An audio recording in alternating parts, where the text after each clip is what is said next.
ஒவ்வொரு குடும்பத்தையும் ஒரு வருஷம் விலையில்லா சக்கரை கொடுத்தோம், அரிசி கொடுத்தோம், எண்ணெய் கொடுத்தோம், குடும்பத்துக்கு 1000 ரூபாய் கொடுத்தோம். தை பொங்கல் வந்தது, எல்லா குடும்பத்துக்கும் முதல்ல 2500 ரூபாய் கொடுத்தது அதிமுக அரசாங்கம். இன்னைக்கு கொரோனா காலத்தில் வேலை வாய்ப்பு இல்ல, அதை எண்ணி பார்த்து பொங்கல் தொகுப்போடு கொடுத்தோம். இது அதிமுக ஆட்சி. அந்த காலத்தில் அப்படி ஒரு அற்புதமான ஆட்சி கொடுத்தோம். அந்த காலகட்டத்தில் மாணவர் மன உளைச்சல் இருந்தாங்க, அவர்கள் எல்லாம் ஒரு வருடம் வீணா போயிட்டு சொன்னாங்க.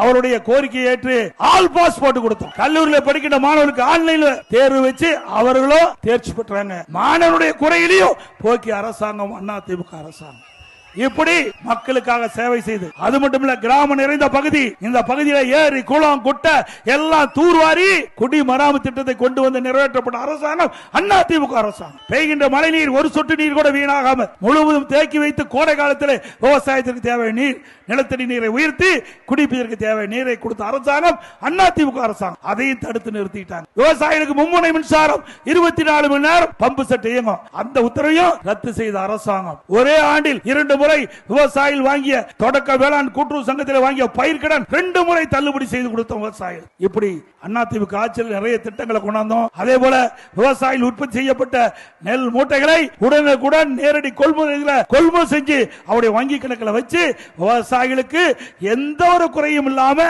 அந்த நெல் மணிகளை எல்லாம் பத்திரப்படுத்தி அவருடைய வங்கி கணக்கிலே அந்த நேரடி கொள்முதலத்திலே அதை உரிய முறையிலே கொள்முதல் செஞ்சு விவசாயிகளை காப்பாற்றிய அரசாங்கம் அதிமுக அரசாங்கம்.